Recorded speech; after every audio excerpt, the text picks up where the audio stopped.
Hey everybody, this is Roy Kenny, and this is Favorite Game Friday, where we have a group of contributors with completely different taste in gaming, talk about their favorite game in the category of the week. And if you want to be one of those gamers that's a part of Favorite Game Friday, make sure to check out the Google Drive link down below. We have a topic each week, and you could be a part of the video. I want to say this at the beginning because we're now bi-weekly, so I just want to make sure everybody knows what's going on with this show, and it's really awesome to have everybody who's stuck around, who's been a part of the Favorite Game Friday crew, and it's just awesome to see everybody's picks every week. Speaking of that, we're talking about teamwork today. What is your favorite game that kind of facilitates teamwork, whether it's a cooperative game, whether it's a team game, just a game that gives you that sense and that feeling of working together with other people. Anyway, if you have a game that you really enjoy that has a lot of teamwork in it, make sure to leave it in the comments down below, and let's get to all of the contributors' clips.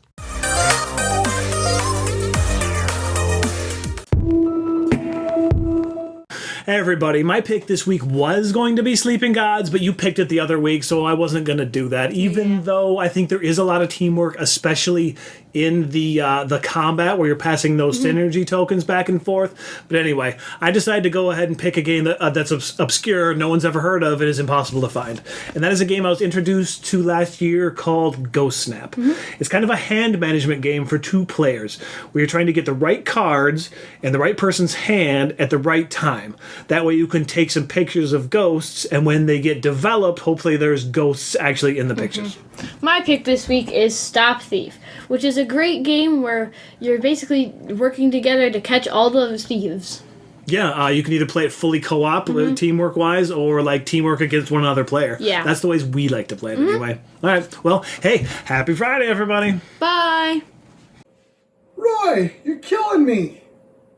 95% of my games are cooperative because I like the teamwork and the working together that cooperative games tend to instill. So 95% of my collection is cooperative. So if you see a game you like that looks interesting, it's probably co-op. And if I've kept it in the main flow, it's probably good. So any of these, but if you're going to make me pick one, I'll probably choose Marvel United with its cool card system where you can use the symbols from your previous player's hand to try to pick what you're going to do. There's no me in team. There's no I in team. And there's no me or I in CO2. Wow, this is massive and heavy, so I'm going to hold it up for like 2 seconds and I'm going to put it down. Whew, that's a lot. Anywho, CO2 is a game where the world is being covered in CO2 and you have to save it because, you know, greenhouse gases and all that jazz. But I really like it because it's one of the least lucky-based cooperative games I've ever played. It's fun, it's heavy, it's thinky, and so you have to work as a team, you have to make decisions together, and you have to kind of unravel the whole puzzle from the beginning of the game. So, tons of fun. Hi, I'm Ryan. This is my brother Daniel. We're from the Roles in the Family YouTube channel. And my pick for a game that has a strong feeling of teamwork is Last Bastion. This is a cooperative game that's a new and improved version of Ghost Stories, a game that came out about 10 years ago that we've played a ton. Yeah. And it's a cooperative game that more than other cooperative games I've played feels like you're always working together to make things happen.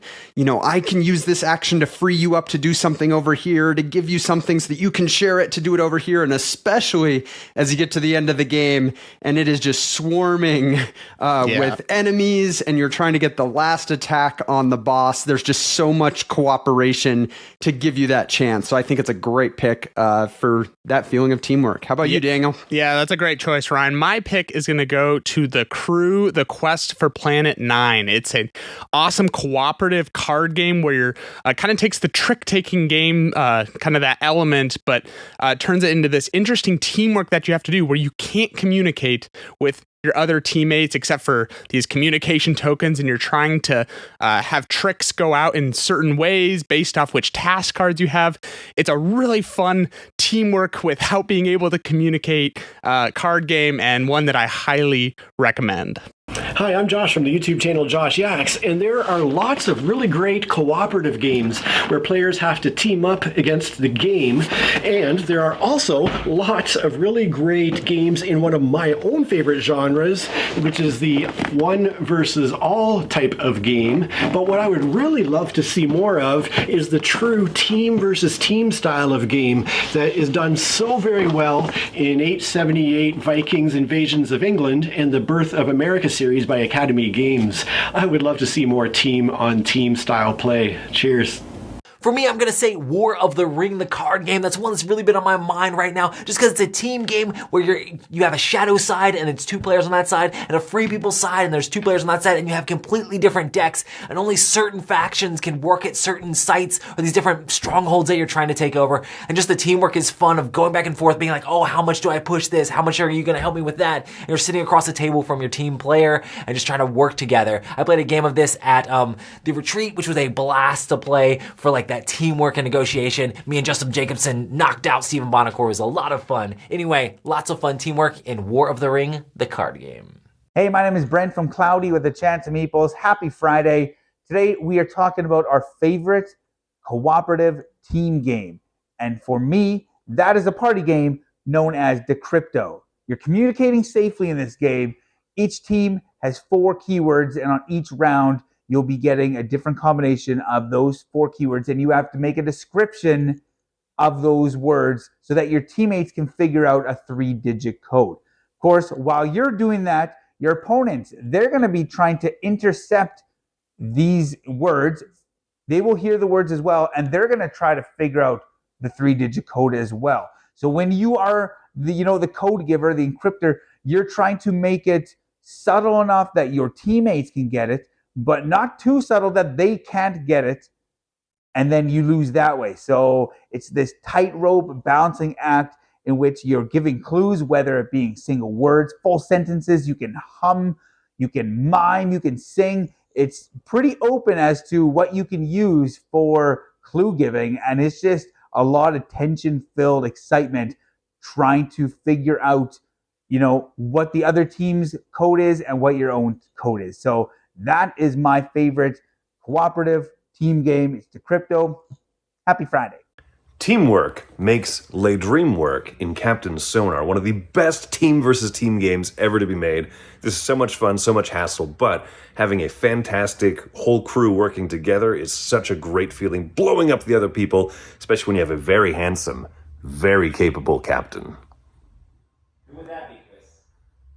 Happy Friday, everybody. I'm Libby, this is Julian, and together we are Box Meeples. Now, I would usually pick a game called Yggdrasil Chronicles. I have mentioned it a few times before, a lovely Viking theme in that one. But recently we played Disney Animated by Funko Games, and that was super fun. You really are hoping to finish your animation, your film yourself, but you definitely have to work together as a team and not be selfish and take the thing that you need the most in order to win this one.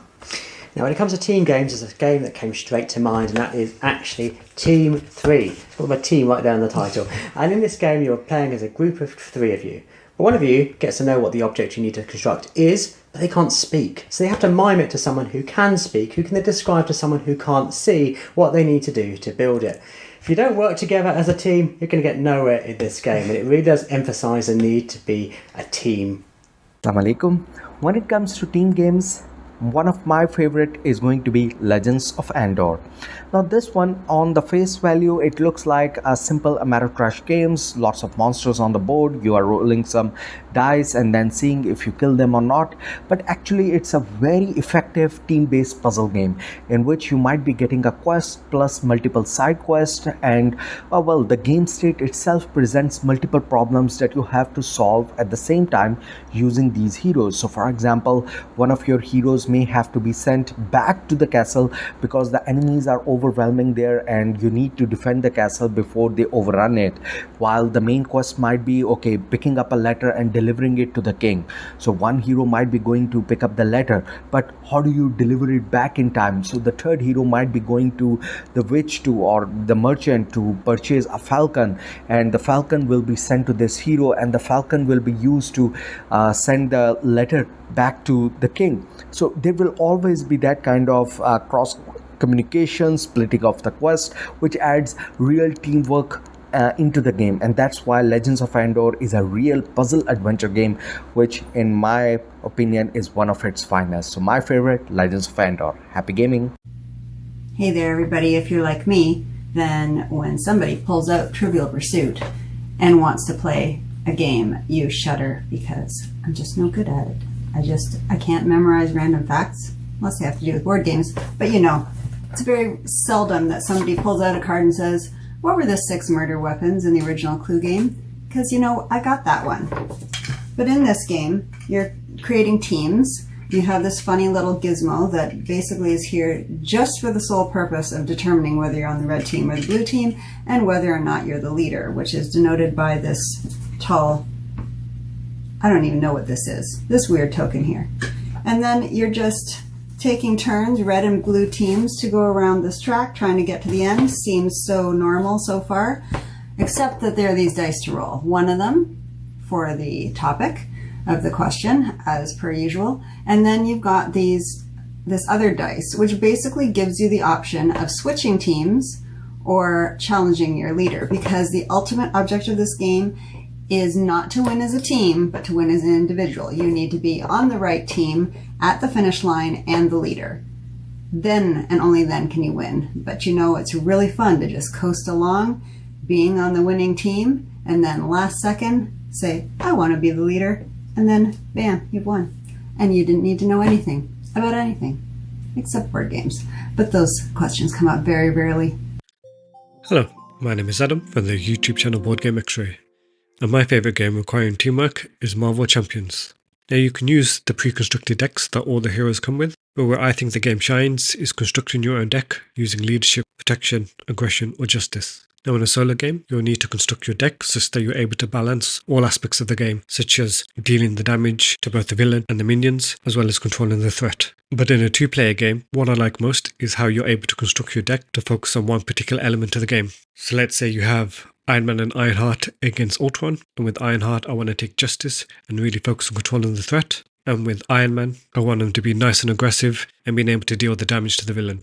And I think it's a lot of fun being able to construct your decks to match your playstyle, and you're able to get better and stronger decks at that particular goal that you're aiming for. But also you need to heavily rely on your teammate to control the other aspects of the game. Thank you for watching. Happy Friday. Hi, this is Jill, and my teamwork makes the dream work game would have to be Minara.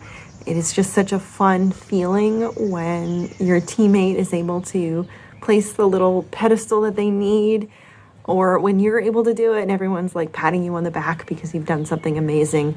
It definitely is such a teamwork driven game. That's just a great bonding experience. Happy Friday. Hey friends and gamers, it's Frenchie. Happy Friday. Hey, did I ever tell you that Concordia has a team variant? No, really, for real. It's in the team variant rules here, in the Venus rules. Anyway, what is the team variant in Concordia? You're going to have 2 or 3 teams of players, 2 each, and so you're going to select a teammate. That's going to sit across the board from you. And then on your turn, you're going to play a card from your hand, and your teammate can go ahead and take the same action. Now you have to go ahead and establish how teammates are going to communicate before the game. But as you're playing a card, you're going to try to set yourself and your teammate up for a good move that's going to impact both of you. Now, unfortunately, you're not able to share resources in the team variant, but if you need gold and you don't have enough gold for like the Mercator card, you can go ahead and take from your teammate. They can't refuse it. Really neat dynamic. We discovered it a couple of years ago. Had a blast since then. I cannot recommend it highly enough. That's my pick for this Friday. Good to see you all again. And until next time, play nice. Take care. I love games with cooperation and teamwork, games that allow you to negotiate and talk with the other players at the table and try to figure out how to best solve these puzzles that these games present in front of us.